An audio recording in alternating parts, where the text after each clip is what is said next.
지난주 우리는 사울에게 쫓기던 다윗의 이야기를 했습니다. 요나단과 헤어진 후에 노비라는 곳으로 찾아가서 아히멜렉 제사장의 도움을 받아 먹을 것과 그리고 무기를 얻게 되죠. 하지만 계속된 위협에 적진이라고 할 수 있는 블레셋까지 쫓겨가게 되고, 그리고 그곳에 가드왕 아기스를 찾아가게 됩니다. 하지만 곧 정체가 발각되어서 도망 나올 수밖에 없었는데, 살기 위해서 미친 척을 할 수밖에 없었던 그러한 초라한 다윗의 모습, 그것이 지난주 마지막 시간의 상황이었습니다. 그렇게 블레셋 땅에서 미친 척을 하며 쫓겨나왔던, 도망 나온 다윗이 향한 곳이 바로 오늘 본문의 땅 아둘람 굴입니다. 짐승도 쫓기다 보면 자기 굴로 피하듯 자기 집이 아님에도 불구하고 이 굴 속으로 피하는 이 다윗의 모습이 처량하다 못해 비참하기까지 하지요. 그런데 이 꽉 막힌 아둘람 굴, 돌아보면 소망이 없고 그저 캄캄한 곳, 그곳인데 그 동굴 같은 다윗의 그 인생 가운데에, 그 삶 가운데 하나님이 빛을 비춰주시고 또한 도움의 손길들을 베푸시는 것을 우리는 보게 될 것입니다. 그런데 동시에 아둘람 굴은 더 이상 다윗과 사울이 하나 될 수 없는, 화해할 수 없는 그러한 상황이 벌어진 곳이기도 합니다. 왜냐하면 다윗에게 400명이나 되는 추종자가 생겼기 때문입니다. 왕으로 기름 부음 받은 것, 그리고 또 이렇게 저렇게 그저 소문으로 들리던 왕으로서의 다윗, 오히려 블레셋 사람들이 인정해줬던 왕의 자리, 무형의 상황이었거든요. 그런데 이제는 400명이라고 하는 추종자들이 생기게 된 거예요. 그리고 그들은 다윗의 충실한 개인 병사들이 됩니다. 그리고 군대를, 이러한 사병이지만 군대를 이끌게 된 다윗이 이젠 더 이상 사울과 돌이킬 수 없는 그러한 상황이 된 것, 당연한 일이겠죠. 사울이 만약에 이런 다윗 소식을 듣는다면 뭐라고 하겠습니까? 그러면 그렇지, 내가 다윗이 그럴 줄 알았어. 더 이상 이제는 화해의 길도 하나 될 수 있는 방법도 없는 거죠. 자, 이렇게 다윗은 아둘람 굴에 홀로 숨었지만 참으로 놀랍게도 다윗의 소식을 들은 많은 사람들이 다윗에게로 모여듭니다. 어떤 사람들이 왔는가? 한마디로 사울 왕, 그리고 그 통치 아래서 어려움을 당했던 사람들, 그 권력 앞에서 원통함을 당했던 사람들이 찾아온 것입니다. 찾아올 때에 아마도 그들은 다윗이라면 이 모든 것들을 충분히 이해해 줄 것이라 믿었기 때문에 다윗을 찾아온 것 아니겠습니까? 그의 보호 아래 있기를 원했던 것이죠. 어떤 사람들이었는가? 첫째는 다윗의 혈족들, 친족들이었어요. 그들은 다윗 그 한 사람 때문에 위험한 지경에 이르게 되지요. 사울이 다윗의 친족들, 혈족들을 그냥 둘까요? 앞으로 일어날 일들을 보면 결코 그러지 않을 것 같습니다. 결국 그들은 이 피에 이끌려 다윗을 찾을 수밖에 없었습니다. 그런데 그들은 그렇다 하더라도 또 다른 사람들이 찾아오는데, 바로 2절의 말씀처럼 환난당한 모든 자, 빚진 모든 자, 마음이 원통한 자, 이렇게 세 부류의 사람들이 다윗에게 찾아옵니다. 사울의 학대가 얼마나 심했으면 그것이 환난처럼 여겨졌을까요? 그렇게 환난을 당한 모든 사람들이 다윗을 찾아오죠. 빚진 사람들, 그래서 이젠 아무것도 손에 쥔 것이 없는 사람들, 그래서 누구의 보호도 받을 수 없고 당당하게 사회 구성원이 될 수 없었던 그 빚진 사람들, 가난한 사람들이 또 다윗을 찾아옵니다. 마음에 어떻게 하면 원통함이 생길까요? 그 원통함을 가지고 있는 사람들 역시 그 원통함을 갚을 힘이 있다면 그러면 찾아오지 않았을 텐데 이젠 그것마저 다 잃어버려서 아무런 힘도 그저 마음에 원통함과 분노만 있는 사람들, 그들이 다윗을 찾아옵니다. 그런데 문제는 다윗의 코가 지금 석자라는 거예요. 다윗이 어느 정도 세력이 있고 또 사울과 싸울만 하고 음식을 구걸하는 그런 상황들, 무기조차 없는 상황들이 아니라 힘이 있는 상황들이라면 그들을 넉넉하게 받아들일 수 있을 텐데, 지금 다윗은 다윗 자기 몸 하나도 간수하기 힘든 그런 상황 아닙니까? 다른 사람을 돕는 일, 더 나아가 살리는 일, 그런데 사용할 힘은 남아있지도 않은 상황이었어요. 여러분, 우리가 일반적으로 누군가를 돕는다 혹은 살린다 할 때에 가장 먼저 따지는 것, 본능적으로 따지는 것이 무엇이죠? 이해득실이에요. 효율성이에요. 야, 저 사람을 도우면 내게 이익이 될까? 저 사람을 가까이 두면 내가 좀 나아질까? 저 사람과 함께하면 내 인생에 어떤 효과적인 좋은 효과가 있을까? 이런 것들을 따지기 마련이에요. 이게 어느 정도 사회생활을 할 때에 느껴지는 것이냐? 아니에요. 우리는 어린아이들 또 우리의 자녀들에게 그런 것들을 주입시켜 가르쳐요. 종종 신문에 나는 아파트에 사는, 고급 아파트에 사는 사람들과 또 그의 자녀들에게 하는 이야기, 야, 놀지 마, 우리 집에 데려오지 마. 이게 무슨 이야기예요? 정말 가슴 아픈 이야기지만 그러나 도움이 되지 않는다는 거예요. 그렇게 어린아이일 때부터 마치 세뇌가 되듯이 그렇게 살아온 우리들이에요. 공부를 잘하기 위해서, 진급을 하기 위해서, 성공을 하기 위해서, 또 정치든 권력이든 그러한 것들을 가지기 위해서 우리가 가장 먼저 생각하는 것, 그것이 이해득실 아닌가요? 어떻게 하면 좀 더 효율적일까? 이것을 따지는 것 아닌가요? 다윗은 그런 세상의 기준에 따라 본다면 참 바보예요. 어리석은 자예요. 하나님의 마음을 가지고서 다윗은 그런 자들을 품습니다. 자기도 살기 힘든 그 상황에서 효율성, 이해 따지지 않고 그들을 살리고자 받아들입니다.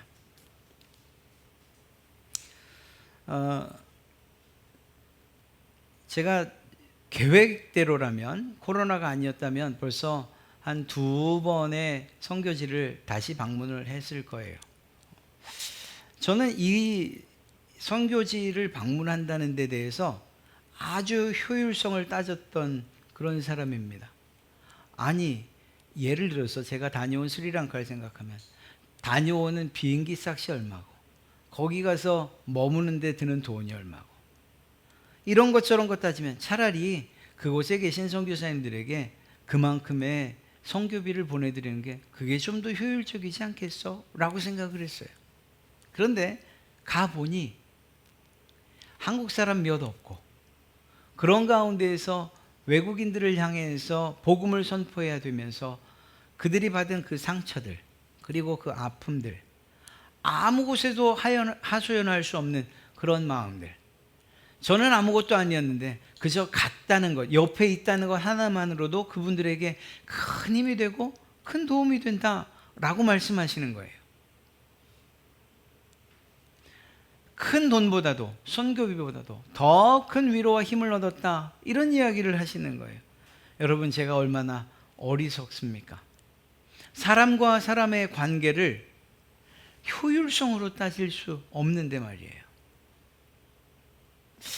우리 교회도 마찬가지죠.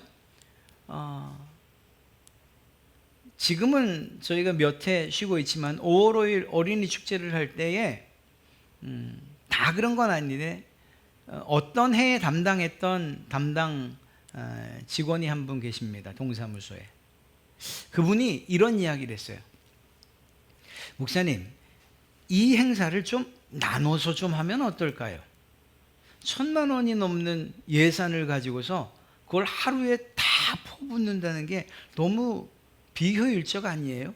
그냥 한 200만 원 혹은 300만 원씩 해서 한 3차례 나누면 좀 더 많은 아이들이 그리고 좀 더 의미 있게 사용될 수 있지 않겠어요? 가만히 생각해 보면 정말 그렇죠. 아니 바이킹 하나 빌리는데 몇백, 트럼플린 하나 빌리는데 또 뭐 100, 뭐 이런 식으로 하루에 쓰는 비용이 1,000이니까 말이에요. 1,000 단위가 넘어가니까 모르는 사람 입장에서는 야, 그 큰 돈을 하루에 그렇게 날려버린다고? 저희가 찾아온 사람들 생각하면 1,000명이다. 한 명당 10,000원 꼴이지요. 아니 그렇게 허비를 해야 되는가 하는 생각도 있을지 몰라요. 그런데 그 하루 5월 5일 날 그래도 부모님들과 함께 어느 곳이라도 찾아갈 수 있는 가정은 괜찮은데 그것조차 할 수 없는 아이들, 자기들의 날이라고 5월은 푸르구나, 새싹들은 자라고 5월 5일은 우리의 날이라고 하는 그 아이들, 정작 집에서 아무것도 하지 못하는 채 다른 아이들이 즐기는 이야기들을 듣기만 하던 그 아이들이 마치 자기 세상인 양 와서 놀고 먹고 즐기고 그 8시간의 시간이 그들에게는 정말 행복한 것 아니겠어요? 누가 그것을 효율이라는 말로서 가치 없다, 또 의미 없다 이렇게 말할 수 있겠어요? 여러분, 사람을 살리는 일 혹은 돕는 일은 효율성을 가지고서 이야기할 것이 아니에요. 사실 이것은 하나님의 방식이기도 합니다. 다윗과 함께 있었던 400명 이스라엘 백성들 가운데에 능력 있고 문벌 좋은 사람들이었습니까? 그렇다면 빚질 일 있겠어요? 그렇다면 원통한 일 생기겠습니까? 그렇다면 그들이 환난을 당하겠습니까? 아니지요. 결코 그런 사람들이 아니었어요. 가난한 사람들이었고 힘없는 사람들이었고 빽없는 사람들이었어요. 다윗이 아니면 받아주지 않을 것 같은 그런 사람들이었어요. 사울에게 가면 죽지 않으면 다행인 그런 사람들이었어요. 그런데 이 사람들의 모습이 이후 고린도 교회 초기 기독교 그때 고린도 교회 성도들의 모습과 비슷해요. 바울이 그들에게 보낸 편지를 보면 이렇습니다. 형제들아, 너희를 부르심을 보라. 육체를 따라 지혜로운 자가 많지 아니하며 능한 자가 많지 아니하며 문벌 좋은 자가 많지 아니하도다. 그러나 하나님께서 세상에 미련한 것들을 택하사 지혜 있는 자들을 부끄럽게 하려 하시고 세상에 약한 것들을 택하사 강한 것들을 부끄럽게 하려 하시며 하나님께서 세상에 천한 것들과 멸시받는 것들과 없는 것들을 택하사 있는 것들을 폐하려 하시나니 이는 아무 육체도 하나님 앞에서 자랑하지 못하게 하려 하심이라. 하나님께서 사용하시는 방식이 이런 방식이에요. 하나님이 효율성을 따지시던가요? 이해득실을 따지시던가요? 야, 저 사람이 있으면 내 교회를 크게 일으켜 세울 것 같다. 저 사람이 있으면 교회가 좀 더 유명해질 것 같다. 그렇게 해서 하나님이 사람들을 사용하시고 교회의 일원으로 삼으시던가요? 아니지요. 결코 아니지요. 하나님 없으면 살 수 없을 것 같은 사람들, 하나님 아니면 소망 없는 사람들, 세상에서 멸시받고 때로는 가난함 때문에 때로는 능력 없음 때문에 때로는 세상에서 치이고 치여서 한 구석에 몰릴 수밖에 없었던 그 사람들을 하나님이 사용하시고 그들을 높이시고 능력을 주시고 힘을 주셔서 하나님의 백성으로 삼으시는 것, 그것이 하나님의 방식 아닌가요? 사람을 살리는 하나님의 방법 아닌가요? 그렇게 본다면 우리 교회도, 여러분들도, 그리고 다윗도 하나님의 그 모습을, 그 방법을 닮아 살아가는 그런 사람들이라 저는 믿습니다. 사람을 살리는, 그들을 돕는 그러한 자들. 놀랍게도 다윗은 이처럼 모여든 사람들을 이후에 잘 훈련시켜요. 그래서 자신의 정예 군사로, 정예 부대로 만듭니다. 실제로 이들은 다윗이 왕이 되는 데 있어서 아주 중요한 역할을 해요. 사무엘하 23장 이하를 보면 그 이름들을 기록하면서 이 내용을 기록하고 있죠.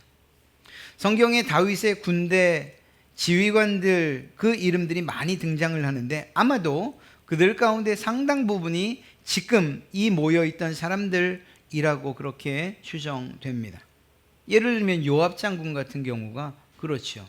그 이외에도 많은 사람들이 이렇게 아둘람굴에서 함께 고난을 당했던 사람들, 결국 다윗이 왕이 되었을 때에 그 권력의 핵심에 이 배치되는 모습을 보게 됩니다. 결과적으로 더 피할 곳이 없어서, 갈 데가 없어서 동굴까지 그렇게 쫓겨간 그 다윗, 그들을 왕의 자리로 이끈 원동력, 이 400명이 바로 그런 사람들이 되는 것을 보게 됩니다. 놀라운 반찬이고 하나님의 일하심을 보게 되는 거죠. 사랑하는 성도 여러분, 저는 우리 갈릴리 교회가 이런 아둘람 같은 그러한 교회가 되기를 원해요. 다윗처럼 영적으로, 육적으로 더 피할 곳이 없어 지친 사람들, 그들이 찾아오는 교회. 또 사울 왕의 밑에 있었던 가진 것 없고 백 없고 오히려 환난을 당하던 그들이 이제는 평생 친구가 될 만한 사람들을 만나는, 다윗을 만나고 하나님을 만나고 그분의 날개 아래 거하는 이런 좋은 만남이 있는 교회. 비록 지금은 힘들지만 하나님께서 주시는 위로와 힘을 얻어서 결국 승리의 발판을 삼는 그러한 교회가 우리 갈릴리 교회가 되었으면 참 좋겠습니다. 아울러 여러분들이 다윗과 같이 살리는 그러한 사람들 되기를 간절히 소원합니다. 여러분들이 계시는 바로 그곳, 가정, 일하시는 곳, 또 여러분들의 이웃, 만나는 사람들에 대해서, 아니 그것도 저것도 아니면 그냥 적어도 우리 갈릴리 교회 안에서만큼은 이해득실이나 혹은 효율성이나 가려가면서가 아니라 그저 영혼을 사랑하는 마음으로, 긍휼히 여기는 마음으로, 자비한 마음으로 하나님의 마음을 닮아서 그렇게 사람들을 대하고 성도들을 대했으면 좋겠어요. 그렇게 우리 아이들을 대하고 어르신들을 대했으면 참 좋겠습니다. 우리 손에 가진 것이 없어서 난 아무것도 할 수 없어가 아니라 우리 안에 뜨거운 하나님의 마음이 있어서, 능력이 없어서가 아니라 주님이 주신 그 사랑의 명령, 그분에게 빚진 사랑의 빚이 있어서 그것으로 누군가를 돕고 살리시는 그러한 여러분 되시기를 주님의 이름으로 축복합니다. 오늘 22장에 기록된 또 다른 이야기는 정말 슬픈 이야기예요. 사울이 노베 제사장 아히멜렉, 그를 불러드립니다. 그리고 그 제사장들을 다 불러드립니다. 이유는 무엇일까요? 다윗을 도와줬다는 거예요. 다윗과 공모했다는 거예요. 결국 그 제사장 85명, 그리고 아히멜렉, 그리고 그 성읍에 있는 여자, 아이, 그리고 모든 가축까지, 생명 있는 모든 것들이 진멸당하게 됩니다. 사울에게 아말렉을 진멸하라고 명령했어요, 하나님은. 그때 어떻게 했죠? 그 욕심 때문에 진멸은커녕 왕도 살려주고 좋은 가축들도 다 살려두었어요. 그랬던 사울이 이제는 하나님의 백성, 하나님의 제사장들을, 그리고 그 성을 진멸해요. 하나님의 뜻에 얼마만큼 그 하나님의 뜻으로부터 벗어나 있는지, 하나님께서 사울을 도저히 그냥 두실 수 없는 이유를 오늘 또 발견하게 되는 거예요. 그리고 이 일에 아주 큰 공이라고 해야 될지 모르겠네요. 사울의 입장에서는 혁혁한 공을 세운 사람, 그 사람이 바로 도액입니다. 이 사람은 에돔 사람이었어요. 자, 사울은 다윗과 그의 일행이 아둘람 굴에서 모압으로 갔다가 다시 유대 땅으로 들어왔다는 소식을 듣게 돼요.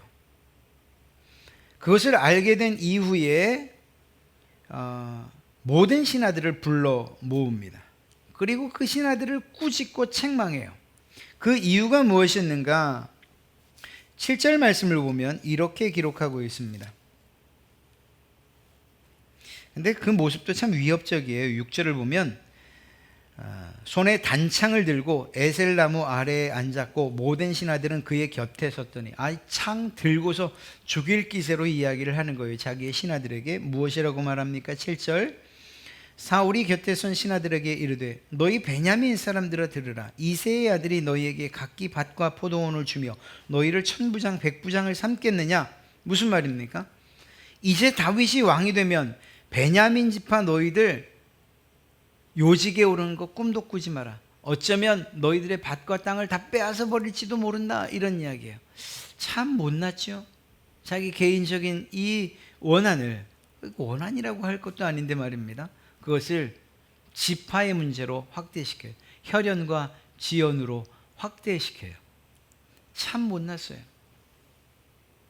그것으로 끝난 것이 아니고요. 그렇게 해서 8절을 보니 너희가 다 공모하여 나를 대적하며 내 아들이 이새 아들과 맹약하였으되 내게 고발하는 자가 하나도 없고 나를 위하여 슬퍼하거나 내 아들이 내 신하를 선동하여 오늘이라도 매복하였다가 나를 치려하는 것을 내게 알리는 자가 하나도 없도다.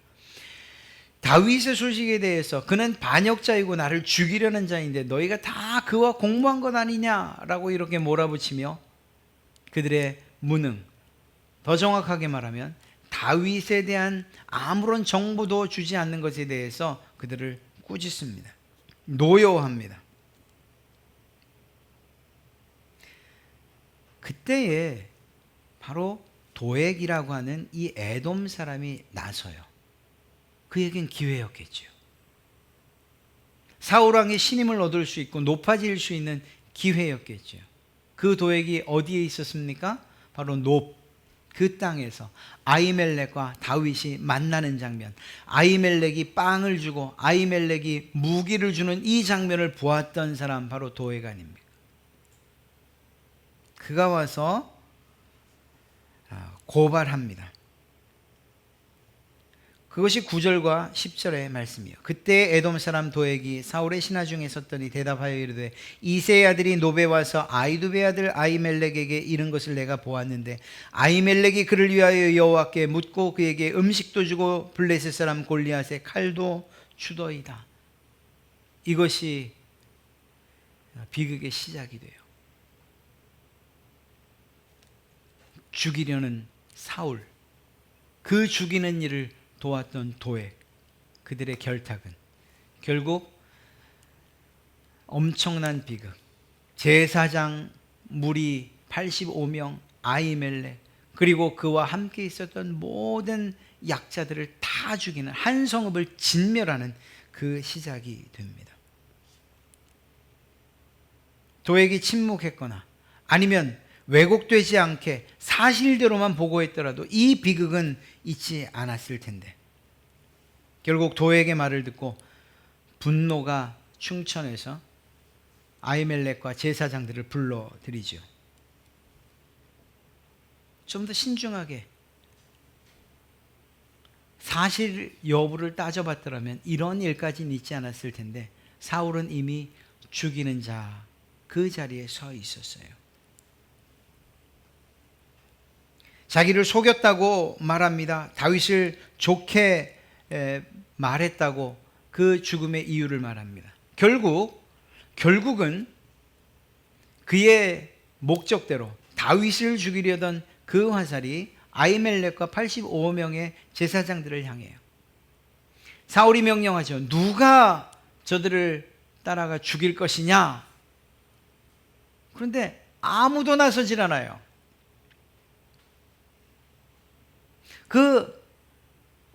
정말 의미 없는 피를, 의로운 피를 자기 손에 묻히고 싶은 자가 어디 있겠어요?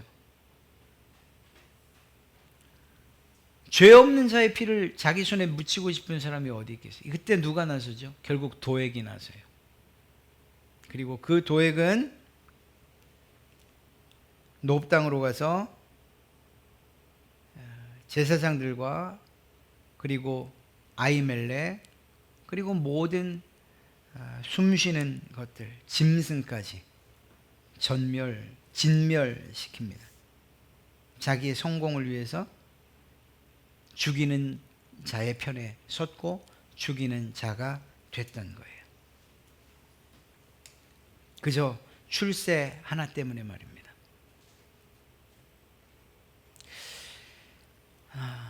오늘 말씀을 보니 이전 21장의 아히멜렉과 다윗, 이 사람들은 살리는 일을 했던 사람들이다, 이렇게 말할 수 있어요. 오늘 말씀을 보니 사울과 도액은 죽이는 사람들이다, 이렇게 말할 수 있을 것 같아요. 자, 이제 우리가 어떤 편에 서야 하는가라는 이런 질문을 저는 던질 수밖에 없어요. 물론 그 대답은 하나이죠. 살리는 편에 서야죠. 내 이익이나 혹은 내가 생각하는 것과 조금 가치관이 달라도 그래도 죽이는 편에 설 수는 없는 것 아니겠습니까? 내 출세나 내 일신의 양명을 위해서 어떻게 누군가를 해야 하는 편에 설 수 있겠습니까? 우리가 하나님의 백성들이요, 그분의 자녀들인데 말이에요.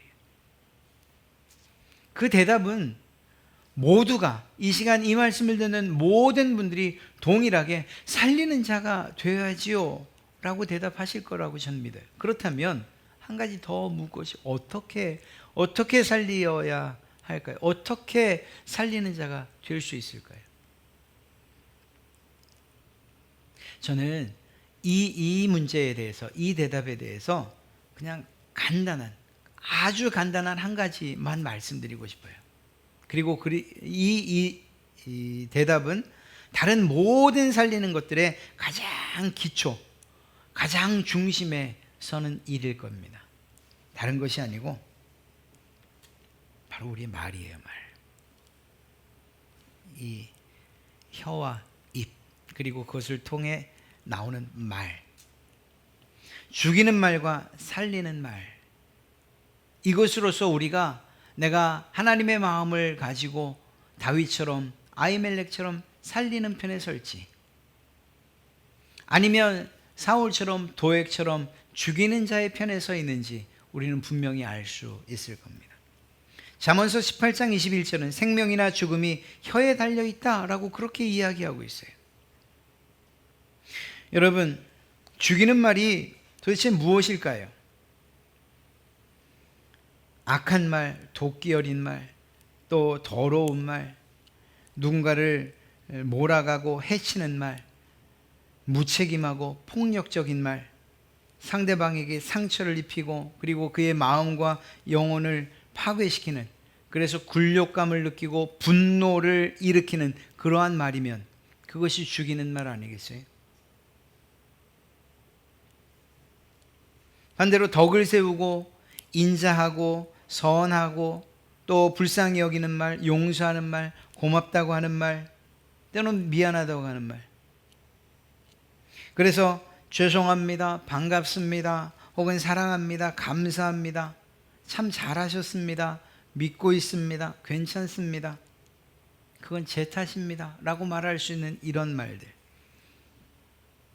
때로는 내 자존심이 상하는 것 같지만 그러나 다른 사람들을 살릴 수 있는 말이라면 당연히 해야 되지 않겠습니까? 여러분, 아히멜렉의 아들 가운데 아비아달이라고 하는 한 사람이 이 아주 엄청난 비극 가운데서 살아나요. 그리고 이 사람이 누굴 찾아가는가 하면 다윗을 찾아가요. 다윗을 찾아가서 있었던 일들을 다 이야기해요. 그런데 그때 다윗의 반응이 어떤지 아십니까? 22절을 보세요. 다윗이 아비아달에게 이르되 그날에 에돔 사람 도액이 거기 있기로 그가 반드시 사울에게 말할 줄 내가 알았노라. 내 아버지의 집에 모든 사람 죽은 것이 나의 탓이로다. 아니, 이게 무슨 다윗 탓입니까? 사울의 욕심과 그리고 그의 살이 때문이죠. 그의 악함 때문이죠. 다윗이 무엇이라고 하면 그 다 내 탓이다. 결국 이 아비아달은 다윗의 편에 서게 됩니다. 그리고 생사고락을 같이 할 것을 약속하게 되죠. 무책임하게 그게 왜 내 탓이냐라고 말하지 않았어요. 자신의 책임으로 자기의 탓으로 돌리는 말로부터 한 사람 아비아달을 또다시 살리는 거예요. 여러분, 이러한 상황을 한번 앞서 말씀드렸던 이야기에 적용시켜 보세요. 자기를 찾아오는 400명에게 다윗이 아니 나도 힘들어요. 왜 찾아왔어요? 가세요. 내가 당신들을 거두어 줄 수 없습니다. 돈 좀 있으면 제가 받아주겠습니다. 좀 힘 있는 사람 알고 있습니까? 자, 한번 겨뤄보세요. 아, 당신은 좀 싸울만 하니까 내 옆에 계시고, 아, 당신은 필요 없어요. 이렇게 말했겠습니까? 아니죠. 그저 오는 사람들을 어떤 마음으로 받아들였을까요? 어떤 말로 그들을 응대했을까요? 그 말로부터 살리는 일들이 시작됐다는 것을 우리는 충분히 생각해 볼 수 있는 거예요. 오늘도 마찬가지예요. 제가 거창하게 우리 살리는 일 합시다. 살리는 교회 됩시다. 위로하는 교회 됩시다. 위로하는 사람 됩시다 라고 말했지만, 그러나 그것이 실제적으로 우리의 삶 가운데 어떤 것으로부터 시작되어야 되느냐? 말로부터예요. 여러분의 가족들에게, 또 우리 갈릴리 교회 성도들 서로 이야기하실 때, 또 여러분의 이웃이나 직장에서 이야기하실 때 당연한 위치에 있고 당연한 힘을 가지고 있어도 그래도 더 낮은 마음으로, 겸손한 마음으로 그들을 살리고자 하는 말을 하시기 바랍니다. 위로하는 말을 하시기 바랍니다. 불평이 아닌 감사로, 부정적인 그러한 말이 아니라 긍정적인 칭찬으로, 절망적인 말이 아니라 소망과 희망을 주는 그런 말로, 불안함이 아니라 평안을 주는 그러한 선언으로, 이야기만 하면 상대방이 분노를 일으키게 하는 것이 아니라 이야기를 하면 그의 마음이 녹아져 내리고 그리고 사랑을 느끼게끔 그렇게 우리는 말을 해야 되죠. 정말 안 된다면 연습해야 돼요. 기도해야 돼요. 내 입술까지도 하나님 주장해 주십시오라고 우리는 간절히 하나님께 매달려야 하는 거예요.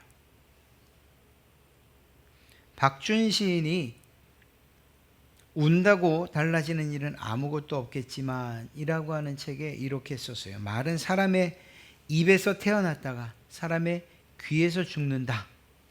맞죠? 대부분이 그렇죠. 하지만 어떤 말들은 죽지 않고 사람의 마음속으로 들어가 살아남는다. 제가 바라기는 여러분이 한 말이 누군가의 마음속에서 살아남을 때 살리는 말로 살아남았으면 좋겠어요. 그 말이 살아서 상처를 입히고 마음을 갈갈이 찢어놓고 그래서 그 안에서 분노만 일어나는 그런 말이 아니라 누군가의 마음속에서 살아날 때 사랑의 말로, 살리는 말로, 소망과 희망의 말로 남아줬으면 참 좋겠습니다. 사랑하는 성도 여러분, 아둘람굴, 막혀 있다는 뜻이에요. 우리의 인생이 이처럼 막힌 아둘람굴 같아도 그곳에서 다윗은 살아났고 많은 힘을 얻었어요. 그리고 그 중심에 살리는 역할을 다윗이 충실하게 해냈던 것을 알 수가 있습니다. 우리 교회가 이렇듯 아둘람굴 같은, 또 여러분들이 다윗처럼 아히멜렉처럼 살리는 그러한 여러분 되시기를 주님의 이름으로 축복합니다. 그리고 그 시작을 여러분의 말로부터 시작하신다면 우리는 충분히 주님께서 우리에게 주신 살리는 사명들을 감당하고도 남게 될 줄로 믿습니다. 그러한 분들은 없겠지만 사울처럼, 도액처럼 내 욕심 때문에, 내 탐욕과 내 출세 때문에 다른 사람들을 죽이고도 하등 조금도 양심의 가책을 느끼지 못하는 이러한 이들 없으실 줄 믿고, 또 그러한 분들을 본다면 긍휼히 여기는 마음으로 그들을 위해서 기도하시는, 그렇게 또 살리시는 그러한 여러분들 되시기를 주님의 이름으로 축복하고, 다음 한 주간도 그러한 주신 바 살리는 사명으로서 여러분이 계신 그곳에서 생명이 피어나는 일들이 있기를 주님의 이름으로 축복합니다.